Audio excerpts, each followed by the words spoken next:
Welcome back to another weekly news with the Games Revealed channel, brand, whatever it is.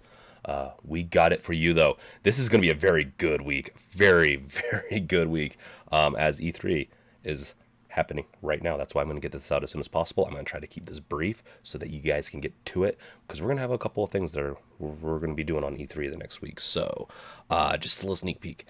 Rift Apart is amazing. There's free games, Epic, and of course E3. So let's before we get into that, make sure you upvote this video so other people can see it. Sub if you like it, and then bash that bell with your crowbar. And while you're at it, just bash everything else. The upvote button, the sub button.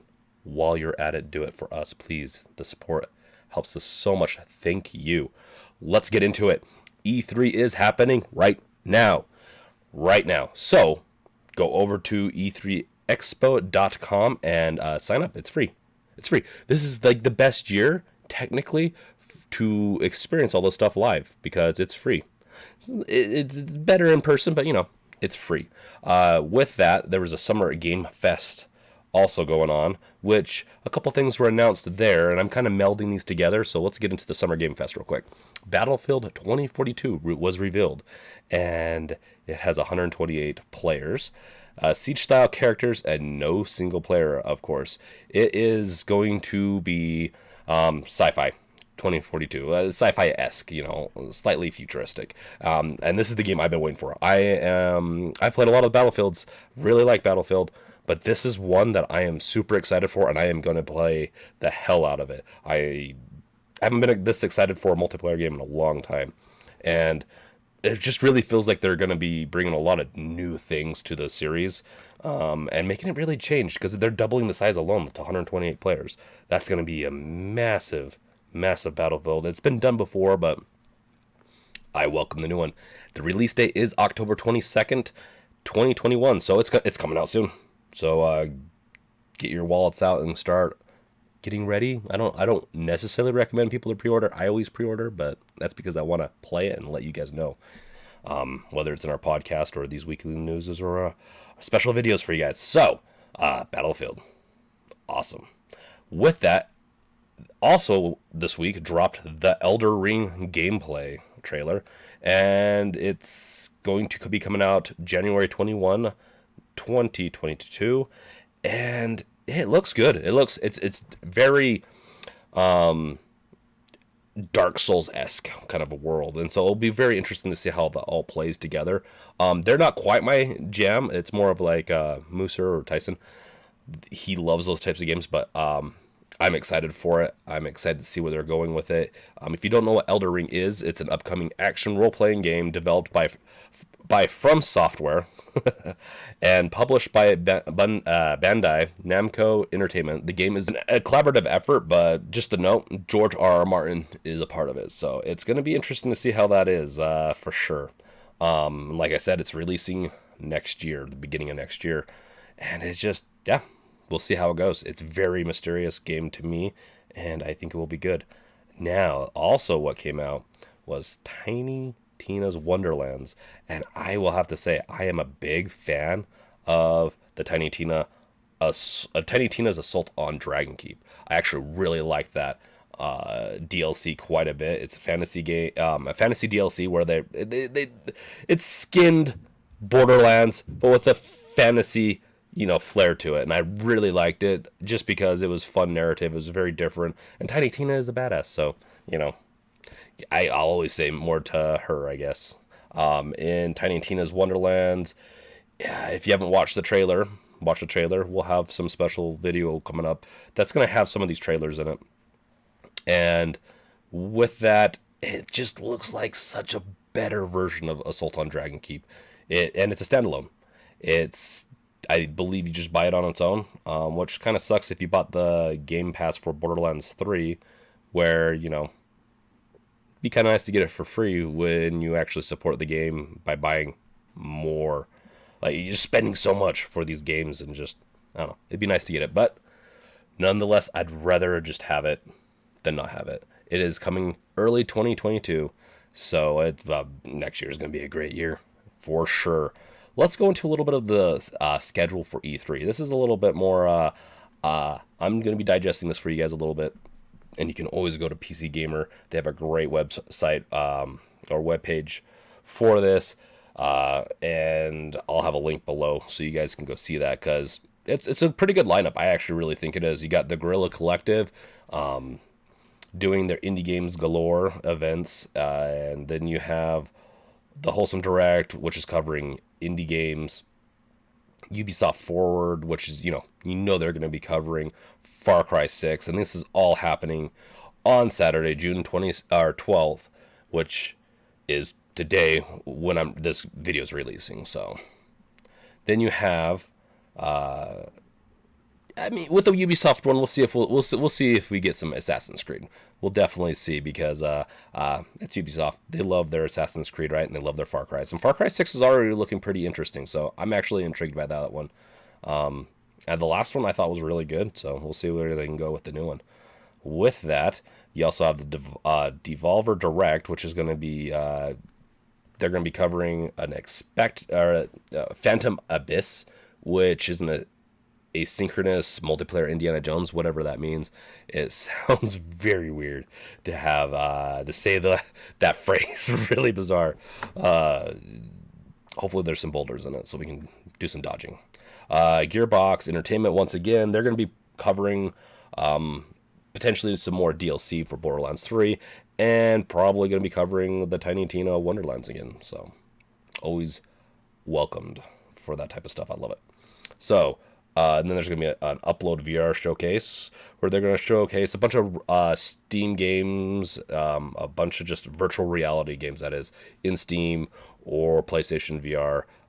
We should be seeing a lot of different VR takes at that showcase, and I'm excited for that too. So that's what caps off Saturday. For Sunday, which is tomorrow if you're watching this today, I'm going to confuse everyone with time. Xbox and Bethesda are going to open up everything with a big showcase. They're going to be most likely showcasing Forza and Starfield, along with Obsidian's Avowed. And the Psychonauts 2 release date, maybe? We'll see. That jumble of words all sounds great to me. I like Starfield. I'm interested in Avowed. And Psychonauts 2. Psychonauts 1 was really fun and very creative game. Square Enix is going to be presenting after Xbox, and they're going to have stuff like Marvel's Avengers, Babylon's Fall, and Life is Strange True Colors. So if you're into that stuff, get excited. Warner Bros. Games Back 4 Blood. This is one that I'm excited for. I've been up and down roller coaster with Back 4 Blood, but it looks like we're going to be getting some more Back 4 Blood specifics, and we're also going to be looking into Gotham Knights talk, whatever that means. It looks like there's some rumors going on there, but Back 4 Blood, it's looking sick. I'm excited for that. It's going to be one of my most anticipated games to watch. PC gaming show with this list is coming from PC Gamer, so it's I'm sure they're going to be pretty excited about all the stuff going on there. It's not very specific, but has Sean Plott, and he's awesome, so I'm definitely going to be watching that one for sure. Cap out Sunday with the Future Game Show, and then we go into Monday, which has I'm not going to go through much more, but it has Take-Two Interactive with a mention of Grand Theft Auto 6, which could be dropping this year. Freedom Games. We'll see if it gets slayed, with the Grand Theft Auto 6. It's, yeah. And then Freedom Games, it's going to be unveiling a release date for their strategy RPG Dark Deity. Capcom's coming in, and we'll see. They just launched a bunch of massive stuff, so like Resident Evil 8, and also their multiplayer game. So we'll see. Maybe some DLC for The Village, or Resident Evil 8, The Village. And then we're going to end Monday with the Razer keynote, and we'll see if they have any interesting stuff for us. It'll be interesting, because they're hardware-based with their laptops and mice.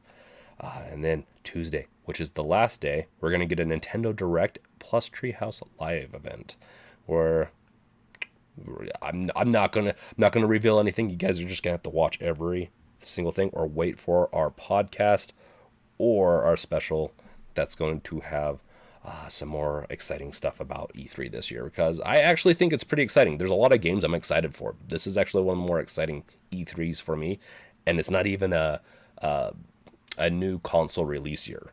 Those are usually the most exciting, but to be honest, with these last consoles launching, they didn't have great games. So we're finally going to be getting that. It's like actually the real E3 for the new systems. So, and then we end the whole thing off with a Bandai Namco talking about Elden Ring, most likely. So let's get in to the next. So that's the top stuff. That's the juicy bits for today. Let's get into reviews. And the main one I want to cover today is Ratchet and Clank Rift Apart, because it is looking good. According to IGN, this is the prettiest PlayStation 5 game yet, and one of the best looking games I've ever played. Also, they mentioned Ratchet and Clank Rift Apart is a fantastic PS5 exclusive showpiece for the console's power and a delightful adventure in its own right. Then the Washington Post, that one came out of nowhere. I mean, all these publications like to do stuff, right? The best traits of modern Sony titles are manifest in Ratchet and Clank Rift Apart. It is the greatest exclusive title for a PlayStation platform since 2015's Bloodborne, which is saying a lot. That's a really big statement. So I bought it. We're going to be doing a podcast in the near future on it, so we're going to let you know for sure what we think and how we like it. But all I got to say is the Metascritic score is 89. IGN gave it a 9 out of 10. So it's looking pretty good. That's really good stuff. So we're finally getting some really good exclusives for the PS5. We've also already had some good games like Resident Evil 8 The Village was really good on PS5. So we're already getting into it finally after 7-8 months. Okay, into some quicker news. Ikai is a supernatural Japanese game that's coming to everything. So, PlayStation, Xbox, Switch, and PC. And it's looking pretty interesting. It has the eeriness of the Japanese cultural supernatural, So, ghosts and the other creatures that live there, supposedly. So, Xbox Series exclusive. The Medium was rated for the PS5 by the ESRB, so it's looking like it's not so exclusive after all. So PS5 might be getting The Medium, which is a really good game actually, and I'm glad they're going to get it because it was real. I played it on PC, loved it. So Tony Hawk 1 and 2 Remake on Switch now. I have it for the PlayStation 4. I love the Tony Hawks. That's what I played growing up. And I have to say, these remakes are masterful. They did such a good job, unlike some other Tony Hawk games in the past few years that have been garbage fires. This one is amazing. I haven't played it on Switch yet, but it'd be like almost a perfect Switch game. So definitely pick that up if you're into Tony Hawk at all, because it is so good. Battlefield publisher EA says investigating a recent data breach. So, yeah, I mean, you had Cyberpunk with CD Projekt Red. They lost a bunch of data. It was a big scandal. Well, now EA is the newest victim. Luckily for them, Madden NFL, FIFAs were some of the stuff that potentially was could have been breached. Maybe we know for sure FIFA 21 was, but the problem is, I mean, they could have breached. I mean, when they go to release in a year, 2, 3, this is a major breach for them, I guess, because it's the same game every year. So now that someone's got a hold of the source code, they can just release the game, and then all they have to do is change a couple of variables, right, to change the year from 21 to 22 to 23. No, I joke a little bit because it doesn't feel like a lot changes, but it really does suck. It never feels good when your life's work is stolen. So definitely.